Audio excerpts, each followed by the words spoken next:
అదే RTV app వార్తల్ని క్షణాల్లో చదివే అవకాశం ఉంటుంది. ఒక న్యూస్ పేపర్, ఒక టెలివిజన్ ఛానల్ మీ చేతుల్లో ఎప్పుడూ ఉంటాయి. ప్రభుత్వ విప్ కాంగ్రెస్ పార్టీ ఎమ్మెల్యే ఆది శ్రీనివాస్ గారు ఉన్నారు. మాట్లాడదాం. నిన్న సిరిసిల్లలో కేటీఆర్ చేసినటువంటి వ్యాఖ్యలు, కలెక్టర్ కాంగ్రెస్ పార్టీ కార్యకర్త అనేటువంటి స్టేట్మెంట్, చిట్టా రాసుకుంటున్నాం, వచ్చిన తర్వాత మిర్చితో సహా చెల్లిస్తామనేటువంటి స్టేట్మెంట్. అదే ఇప్పటిదాకా ప్రెస్లో మాట్లాడింది అదే. అంటే అతను ఫ్రస్ట్రేషన్లో ఉన్నాడు.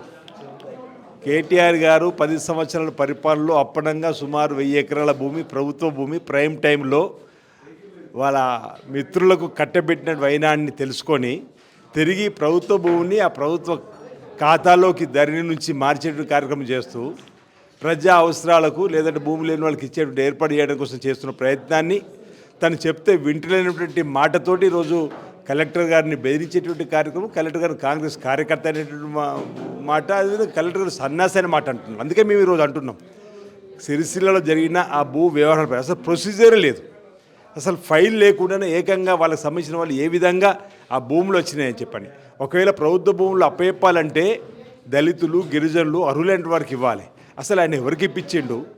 దానిపైన విచారణ జరిగే క్రమంలో ఇంచుమించు ఆయన దృష్టికి వచ్చినప్పుడు 100 నుంచి 150 ఎకరాలు తిరిగి ప్రభుత్వ ఖాతాలు వేసిన సందర్భంలో ఈరోజు ఆయన బెదిరింపులు గురేసేటువంటి కార్యక్రమం చేసేటువంటిది సరైనది కాదనే మాట ఈ సందర్భంగా చెబుతూ రాష్ట్ర ఐఏఎస్ సంఘం కూడా స్పందించాలి, బెదిరించినందుకు ఆయన పైన కేసు పెట్టాలి. నేను మా గౌరవ ముఖ్యమంత్రి రేవంత్ రెడ్డి గారిని కూడా కోరుతున్నాను, సిరిసిల్లలో ఈ భూముల వ్యవహారాలపైన సిఐడి విచారణ జరపాలనుకుంటే నేను కోరుతా ఉన్నా. ఈరోజు ఈ విధంగా బెదిరింపులకు దిగడం కేటీఆర్ గారికి తగదు. ఎందుకంటే సిరిసిల్లాకు సంబంధించి శాసనసభ్యుడిగా గెలుపొంది సిరిసిల్ల పేద ప్రజలకు ఉపయోగపడే కార్యక్రమం చేయకుండా ప్రైమ్ టైంలో ఉన్న భూములు మీ అనుచరులకు అప్పనంగా అప్పచెప్పుకొని ఈరోజు తప్పైందని క్షమించండి చెప్పండి, లేకపోతే భూములు తిరిగి మేమే ఇస్తామని చెప్పినట్టు ఆలోచన లేకుండా ఈ విధంగా బెదిరింపులకు దిగడాన్ని మేము తీవ్రంగా తప్పడుతూ ఉన్నాం. లగచర్ల ఘటనకు సంబంధించి ప్రభుత్వం కన్ఫ్యూజన్లో ఉంది అనేటువంటిది హరీష్ రావు ట్వీట్ చేశారు. మొదట్లో ఫార్మా అన్నారు, తర్వాత గ్రీన్ ఫార్మా అన్నారు, ఇప్పుడు వచ్చేసి ఇండస్ట్రియల్ కారిడార్ అంటున్నారు.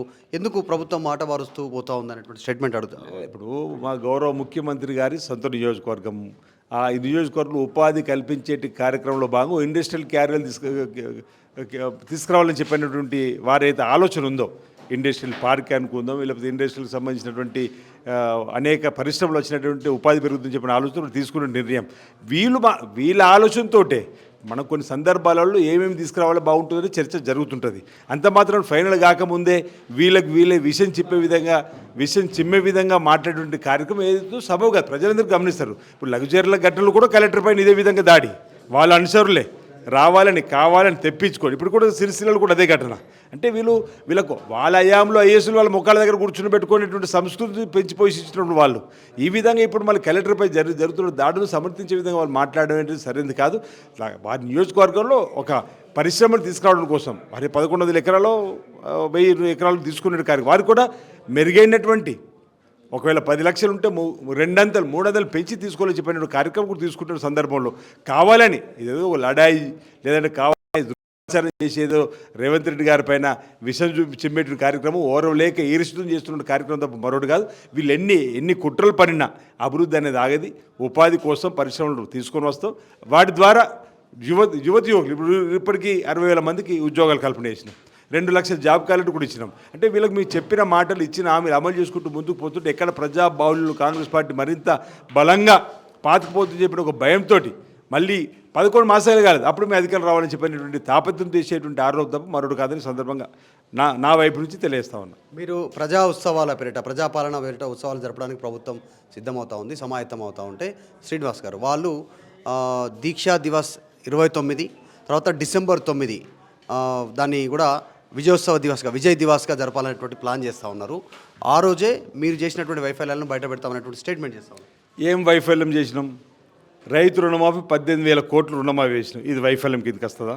నీ హయాంలో నువ్వు రైతు రుణమాఫీ పావలా మొదటి 2014 నుంచి 18 వరకు మీరు ఇచ్చింది 16,000 కోట్లు.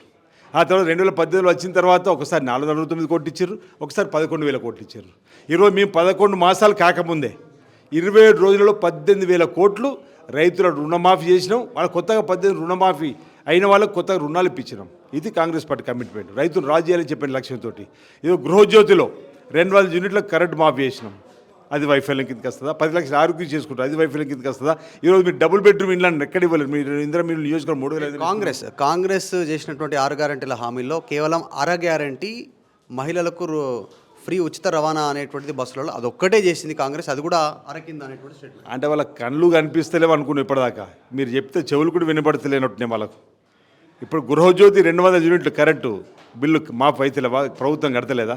10 లక్షల ఆరోగ్యశ్రీ చేసుకోలేమా? ఆడతల్లులకు ఆర్టీసీ బస్సులు ప్రయాణం ఒకటే కనిపిస్తుంది చెప్పి ఇంకేదో అనుభవం ఆగిండి ఆయన మళ్ళా. ఈరోజు ఇన్ని కార్యక్రమాలు, ఒకటి కాదు రెండు కాదు, అనేక కార్యక్రమాలు చేసుకుంటూ ముందుకు పోతున్నాం. తప్పనిసరిగా ఇచ్చిన హామీలన్నీ కూడా అమలు చేస్తాం. వీళ్ళేదో 9 సంవత్సరాలలో ఈ రాష్ట్రాన్ని ధ్వంసం చేసి సర్వనాశనం చేసి 7 లక్షల కోట్ల అప్పు 2014లో ప్రత్యేక తెలంగాణ సీఎం సోనియా గాంధీ ఇచ్చిన రోజు 68,000 కోట్ల అప్పు, 16,000 నిల్వ, ప్రతి ఏటా 6,000 మిత్తి వడ్డీ కట్టుకొని మీరు తెలంగాణ పరిపాలించాలని చెప్పని ఇస్తే వీళ్ళు 9 సంవత్సరాల పరిపాలించడానికి ఇస్తే 7 లక్షల కోట్ల అప్పుతో ఆనాడు సంవత్సరానికి 6,000 కట్టే మిత్తి ఇప్పుడు నెల కడుతున్నాం. వీళ్ళ వైఫల్యం వల్ల వీళ్ళేదో డబ్బంతా ఇక్కడ దాచిపెట్టి దాన్ని ఏదో మేము చేస్తున్నాం చెప్పండి, మొత్తం వాళ్ళు దోచుకున్నారు. అది వాళ్ళు అయిపోయేది. వాళ్ళు ఆల్రెడీ ప్రజలు ప్రభుత్వం నుంచి పక్కన పెట్టినరు, పార్లమెంట్ ఎన్నికల్లో పక్కన పెట్టినరు, వాళ్ళకి అర్థమైపోయింది. ప్రెస్టేషన్లో ఇష్టానుసారంగా బాబాబామర్లు మాట్లాడుతున్నది. శ్రీనివాస్ గారు, ఫైనల్గా ఒక మాట కేటీఆర్ నిన్న సిరిసిల్లలో మాట్లాడుతూ ఏదో ఒక కేసులో అరెస్ట్ చేయాలని చూస్తుంది ప్రభుత్వం నన్ను అనేటువంటి మాట మళ్ళీ మాట్లాడి, కేసు అరెస్టు ఆయన పైన ఉన్నటువంటి ఆరోపణలు, మీ దగ్గర ఉన్న ఆధారాలు ఏంది బయటకు రావట్లేదు, ప్రకటనల వరకే పరిమితం అవుతుంది, ఆయన అరెస్ట్ చేస్తే చేయొచ్చు అనేటువంటి స్టేట్మెంట్ చేస్తారు, చేసుకోండి అనే ఛాలెంజ్ కూడా విసురుతున్నాయి. ఏం చెప్తున్నారు? అంటే తన ఆత్మ తనని హెచ్చరిస్తున్నట్టుగానే నేను భావిస్తున్నా. తన ఆత్మ తను హెచ్చరిస్తున్నట్టుంది, నువ్వు తప్పులు చేసినావు, దానికి శిక్ష అనుభవించే రోజు వస్తుందని చెప్పాను. అందుకే అంటున్నట్టు కదా, మాటకు నన్ను లోపల కొంపాలనుకుంటా అంటే ఆయన తప్పులు చేసింది మనసు చెప్తున్నట్టుంది. ఈ ప్రభుత్వం వచ్చింది కాబట్టి నన్ను లోపల పంపిస్తున్నారు, పలానా తప్పులు అని. ఒకవేళ చట్టం తన పని తెలియ చేసుకుపోతున్న వాళ్ళన్నారు, మేమంటున్నాం. ఒకవేళ గత ప్రభుత్వ హయాంలో ఆయన ఏమైనా పొరపాట్లు చేసి ఉంటే దానికి సంబంధించినటువంటి శిక్ష అనుభవించక తప్పదు ఎవరైనా కానీ. అందులో వాళ్ళు అంటుంటే ప్రభుత్వం ఇప్పుడు కాళేశ్వరం విచారణ జరుగుతుంది, టెలిఫోన్ ట్యాపింగ్ పైన విచారణ జరుగుతుంది, బర్రెలు గొర్రెలు ఫిష్, ఇప్పుడు ఈ రేసింగు అన్నీ అన్నీ జరుగుతున్నాయి. జరిగిన దానిలో కూడా తప్పని తేలింది అనుకోండి, చట్టం తప్పని తేలి చేసుకుపోతుంది. దానికి మేము పంపాలి జైలుకి అని చెప్పి కక్ష పెట్టి ఆయన అంటున్నాడు, నీ అంత మంచోని కాదు. అవును, అంత మంచోని కాదు మేము అంటున్నాం. మేము వడ్డీ చెల్లిస్తాం, ఇంతకంటే వడ్డీ చెల్లిస్తాం. ఈ విధంగా బెదిరింపులకు పాల్పడడం అనేది ప్రజలు ఊహించరు, సహించరని చెప్పి నేను సందేలేస్తా ఉన్నా. అయితే ఇది సిరిసిల్లలో జరిగినటువంటి భూ పంపకాలకు సంబంధించి దాదాపు 1000 ఎకరాలు వాళ్ళ అనునాయులకు కట్టబెట్టారు గతంలో. దానికి సంబంధించి కలెక్టర్ చర్యలు తీసుకుంటూ ఉంటే కలెక్టర్ ఈరోజు బెదిరించే ప్రయత్నం కేటీఆర్ చేస్తున్నారు అనేటువంటిది విప్ ఎమ్మెల్యే ఆది శ్రీనివాస్ చెప్తా ఉన్నారు. వీడియో జర్నలిస్ట్ విజయ్తో మధు మల్కేడ్కర్, హైదరాబాద్. మరిన్ని వీడియోస్ కోసం ఛానల్ సబ్స్క్రైబ్ చేయండి. లేటెస్ట్ అప్డేట్స్ కోసం వాట్సాప్ ఛానల్ ఫాలో అవ్వండి. అండ్ లింక్ డిస్క్రిప్షన్ లో ఉంది.